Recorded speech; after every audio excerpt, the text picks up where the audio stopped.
Hi guys, I just wanted to make a quick video on the scapula. I've had a couple questions on how to tell the difference between the infraspinous fossa and the subscapular fossa. So I figured I'd just go over the whole thing, help you guys orient yourselves, as well as a couple tricks on how to tell the difference.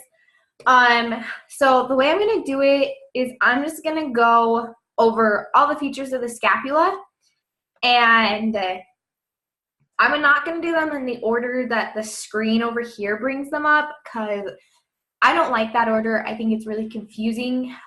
So I just want to go through one side completely, flip it around, and we'll go through the other side of the scapula.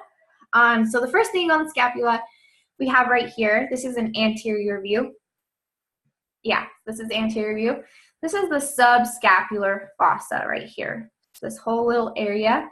A fossa is kind of like an indentation, so this is a little bit indented. So this is a subscapular fossa.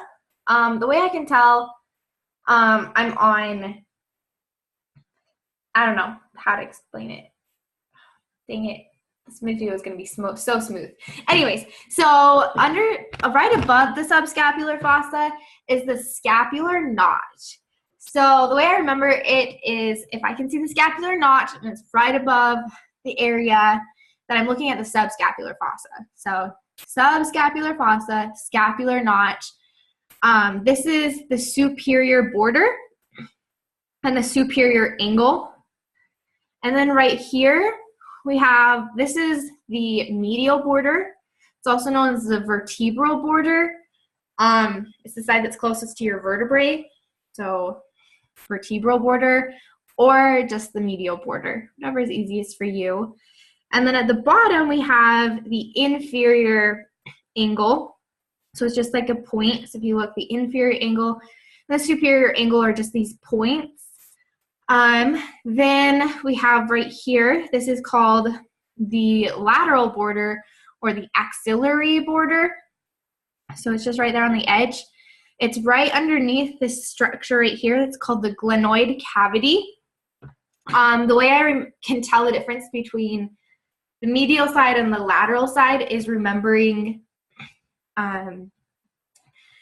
like where the glenoid cavity is. So I think, so the glenoid cavity is where your humerus connects to your scapula. So in order for them to connect, the glenoid cavity has to be on the lateral side. Therefore, the part under it is the lateral border. Sorry, I'm really struggling to explain things. It's one of those things that like makes sense in your head, but then you say it and you're just like, oh, right. Anyway, so glenoid cavity, lateral border. And then right here, this structure right here, the shorter one of the two like things that stick out, this is called your coracoid process. And the thing in the back that's taller is called your acromion process.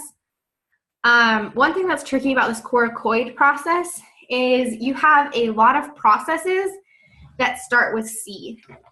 In this chapter, as well as combined in the last chapter. So there's a couple examples of these C words. So on the clavicle, you have a conoid process. The scapula, you have this coracoid. And on the ulna, you have a coronoid process. And then if you remember back to last chapter, your mandible has a condylar process, a coronoid process, and a mandibular condyle. So just remember while you're studying that there are a lot of C ones. They're all spelled different. They're all pronounced different. And spelling really counts on them since they're so similar. And it's easy to get them confused. So watch out for them. A good tip that's really helped me remember the coracoid process is the coracoid process has two C's in it, and scapula has a C in it. So coracoid and scapula. It's the only way I know how to tell the difference on them, and it helped me, so I hope it helps somebody out there. So remember the C's and the coracoid. But yeah, that's the front of your scapula. Let's look at the back. So on the back, this like line right here, it's kind of hard to see in these dimensions. This is called your spine. So it's the spine of the scapula. And it leads up to the acromion process. So this is just a different view of the acromion process, and back here we can see the coracoid process and the scapular notch, superior border, superior angle, and then down to the medial border.